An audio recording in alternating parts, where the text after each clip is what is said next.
Welcome to mummy's food Island. இன்றைக்கி நம்ம Singapore ஸ்டைலில் மீ கோரிங் எப்படி செய்கிறதுன்னு பார்க்க போகிறோம். இதுக்கு தேவையான பொருட்கள் என்னென்னு பார்த்துடலாம். 100 கிராம் கடம்பா மீன், 100 கிராம் இறால், 100 கிராம் சிக்கன். இதை செய்கிறதுக்கான சாஸஸ் என்னென்னு பார்த்துடலாம். Oyster sauce, dark soya sauce, chilli paste, tomato sauce, light soya sauce. இது எல்லாமே 2 டேபிள் ஸ்பூன் தான். பக்சாய் கீரை 500 கிராம், ஒரு மீடியம் சைஸ் வெங்காயம் பொடியாக நறுக்கி வச்சுருக்கேன், ஒரு பிடி ஸ்ப்ரிங் ஆனியன், ஒரு 2 முழு பூண்டு பொடியாக நறுக்கி வச்சுருக்கேன், 400 கிராம் நூடுல்ஸ், ப்ளெயின் நூடுல்ஸ். இதை தண்ணி கொதிக்க வச்சு அதில் போட்டு ஒரு டீஸ்பூன் எண்ணெய் போட்டு ஒரு 10 நிமிஷம் வேக வைக்கணும்.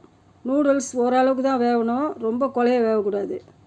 நூடுல்ஸ் வெந்ததுக்கப்புறம் இதை வடிகட்டி எடுத்து வேறு ஒரு பாத்திரத்தில் போட்டுக்கணும். இதை நல்லா பரப்பி விட்டு ஆற விட்டுடுங்க. மறுபடியும் ஒரு டீஸ்பூன் எண்ணெய் ஊற்றுங்க. நல்லா கிளறி விட்டு அப்படியே ஆற விட்டுடுங்க. இதுக்கப்புறம் ஒரு பெரிய கடாய் எடுத்து அதில் 1/2 கப்பு எண்ணெய் ஊற்றிக்கோங்க. பொடியாக நறுக்கி வச்சுருக்கிற பூண்டை எண்ணெய் காஞ்ச உடனே அதில் போட்டு ஒரு 5 நிமிஷம் வதக்கி விடுங்க. பூண்டு ஓரளவுக்கு வதங்கின உடனே வெங்காயத்தையும் அதோடு கூட போட்டுருங்க.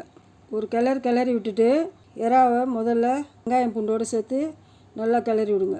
ஒரு 1 or 2 மினிட்ஸ் வேக வச்சுட்டு, சீ ஃபுட்டெல்லாம் நம்ம ரொம்ப நேரம் வேக வைக்கக்கூடாது, அதனால் திரும்பவும் அதை நம்ம எடுத்துடணும். இப்போ இறா ஓரளவுக்கு வெந்துடுச்சு. இப்போ நம்ம தனியாக எடுத்து வச்சுக்கலாம். இப்போ கடம்பா மீனை அதில் போட்டுடலாம். இதையும் நல்லா கிளறி விடுங்க. இதுவும் ஒரு 2 மினிட்ஸுக்கு வெந்தால் போதும். இறா கடம்பா மீன்லாம் ரொம்ப சீக்கிரம் வந்துடும், அதனால் ரொம்ப நேரம் வேக வைக்கக்கூடாது, ரப்பர் மாதிரி ஆகிடும். இப்போது ஓரளவுக்கு வெந்துடுச்சு, அதையும் எடுத்து தனியாக வச்சுக்கோங்க.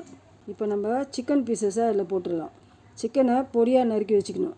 அதையும் போட்டு நல்லா கிளறி விடுங்க. இப்போ இந்த வெங்காயம் பூண்டு எல்லாம் ஒன்றா சேர்த்து சிக்கன் வேகிற வரைக்கும் நல்லா வதக்கி விடுங்க. இப்போ சிக்கன் நல்லா ஓரளவுக்கு வெந்துடுச்சு. இப்போ நம்ம முதல்ல சில்லி பேஸ்ட்டை அதில் போட்டுக்குவோம். இதை போட்டு நல்லா கிளறி விடுங்க. இந்த சில்லி பேஸ்ட்டை எப்படி செய்யணுன்னா, ஒரு பிடி காஞ்ச மிளகாவை சுடு தண்ணியில் போட்டு ஒரு 10 நிமிஷம் ஊற விட்டு அதை மிக்சியில் போட்டு நல்லா கிரைண்ட் பண்ணிக்கோங்க.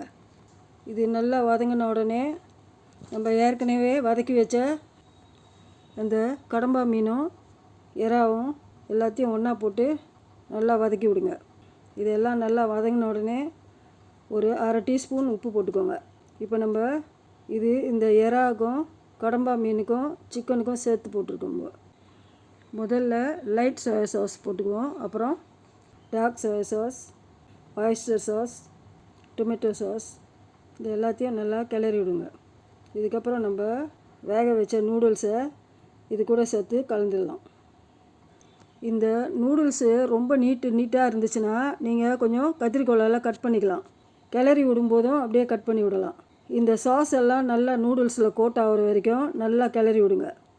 இப்போ ஓரளவுக்கு நல்லா அந்த சாஸ் எல்லாம் கோட் ஆகிடுச்சு நூடுல்ஸில். இந்த ஸ்டேஜில் நம்ம ஒரு 1/2 டீஸ்பூன் உப்பு கலந்துக்கலாம்.